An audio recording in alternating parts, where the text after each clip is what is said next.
प्यारे बच्चों, आज का जो टॉपिक है क्लास 12 के इंग्लिश का पहला चैप्टर है पोएट्री का sweetest love I do not गो। तो देखते हैं, पहला चैप्टर है पोएट्री का sweetest love I do not गो। इसको लिखा है जॉन डन ने।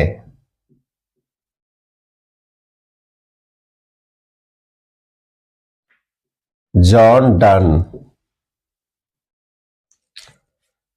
सबसे पहले इसका हम मतलब समझ लेते हैं कि इसका मतलब होता क्या है। Sweetest love I do not गो, इसका मतलब होता है कि मधुरतम प्रेम में मैं पड़ना नहीं चाहता।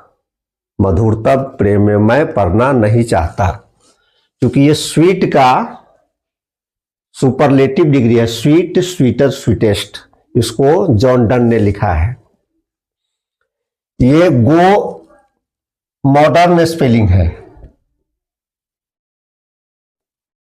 सबको पता है कि गो का स्पेलिंग ये होता है गो। गो का मतलब होता है जाना, लेकिन इस तरह के स्पेलिंग का प्रयोग जो है केवल पोएट्री में किया जाता है। आम बोलचाल की भाषा में या लिखित भाषा में हम इसका प्रयोग नहीं करेंगे, इसका प्रयोग करेंगे। जैसे गो, वेंट, गॉन, गोइंग, गोज। गो का बहुत सारा मीनिंग होता है। गो का मतलब जाना तो सबको पता है। गो का मतलब चालू भी होता है। गो का मतलब रीति भी होता है, लेकिन ये बहुत कम लोग जानते हैं। चालू और रीति ये सबको पता है। गो मतलब जाना। Sweetest love I do not go, मधुरतम प्रेम में मैं पड़ना नहीं चाहता, जॉन डन ने लिखा है। तो आज इस चैप्टर के बारे में मैं ऑब्जेक्टिव क्वेश्चन बताऊंगा कि हमारा जो लिटरेचर है वह दो पार्ट में बटा होता है। पहला है प्रोज और दूसरा है पोएट्री। प्रोज को हिंदी में गद्य कहते हैं और पोएट्री को हिंदी में पद्य कहते हैं। गद्य का मतलब होता है कहानी और पद्य का मतलब होता है कविता। एक पोएट्री में बहुत सारे पोएम्स होते हैं, लेकिन बहुत सारे पोएम्स में पोएट्री नहीं होता है। पोएम का प्लूरल पोएम्स होता है, लेकिन पोएट्री का प्लूरल पोएट्रीज नहीं होता है। जैसे अगर यहाँ पर पोएट्री लिखा हुआ है तो इसका हम प्लूरल बनाएंगे POETRIES, यह गलत हो जाएगा। लेकिन पोएम लिखा हुआ है तो इसका प्लूरल पोएम्स होगा। ये ध्यान में रखना है कि पोएट्री का प्लूरल नहीं होता है, पोएम का प्लूरल होता है। तो ऑब्जेक्टिव क्वेश्चन कैसे पूछा जाता है। पहला क्वेश्चन है who has composed the poem sweetest love I do not go? Who has composed the poem sweetest love I do not go? यानी sweetest love I do not वो जो कविता है उसकी रचना किसने की। ऑप्शन रहेगा पहला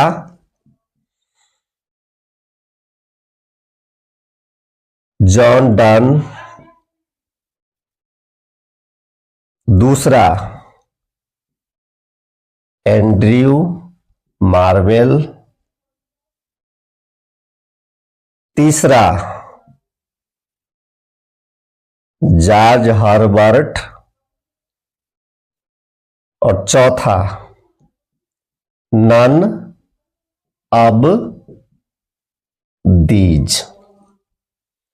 सबसे पहले क्या करना है कि प्रोज में और पोएट्री में जितने भी चैप्टर है क्लास 12 के इंग्लिश में, पोएट्री में 10 चैप्टर है और प्रोज में 11 चैप्टर है। तो बारीकी से उसके लेखक का और कवि का नाम याद कर लेना है।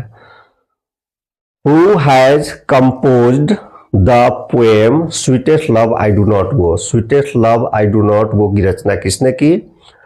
पहला ऑप्शन है जॉन डन, दूसरा है एंड्रयू मार्वेल, तीसरा है जॉर्ज हर्बर्ट और चौथा है नन ऑफ दीज, मतलब इनमें से कोई नहीं।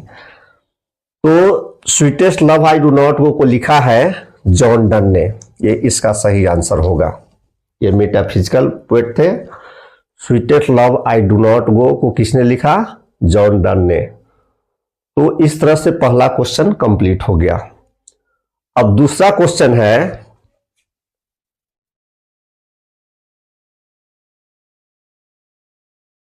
Sweetest love I do not go is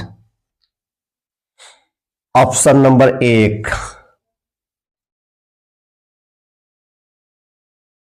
odd, दूसरा हो जाएगा लिरिक, तीसरा हो जाएगा बैलाड और चौथा होगा नन ऑफ दीज, या इसमें कोई और भी रह सकता है। अब इसको समझते हैं। Sweetest love I do not go is, यानी sweetest love I do not go है क्या है? ओड। ओड का मतलब क्या होता है? ओड का मतलब होता है स्तुति गान। किसी के बारे में हम प्रशंसा करते हैं, प्रशंसा गीत गाते हैं, तो उसको हम ओड कहते हैं। तो ये तो है नहीं। लिरिक, इसका मतलब होता है संगीत। बैलाड, इसका मतलब होता है विरहा या अल्लाह। नन ऑफ दीज, पता है इनमें से कोई नहीं। तो इसका सही ऑप्शन होगा लिरिक, चूंकि ये लिरिकल पोएम है। Sweetest love I do not go lyrical poem है, तो इसका सही आंसर लिरिक हो जाएगा। तीसरा क्वेश्चन है John Donne is well known for his. पहला इसका ऑप्शन होगा songs and sonnets, songs and sonnets. दूसरा है सटायर्स, तीसरा है समन्स, SERMONS, सरमन्स नहीं पढ़ेंगे, समन्स। और चौथा है all of these. John Donne is well known for his songs and sonnets, satires, summons, all of these. इसका सही ऑप्शन क्या होगा? ये तीनों पुस्तक का नाम है songs and sonnets, satires and summons. इसको जॉन डन ने लिखा है, तो इसका सही ऑप्शन डी हो जाएगा। इसी कड़ी में अगला क्वेश्चन है, चौथा question. John Donne has been addressed to. John Donne has been addressed to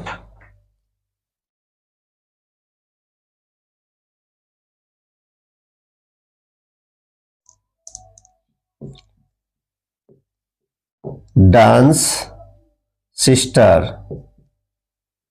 दूसरा ऑप्शन हो जाएगा डांस मदर।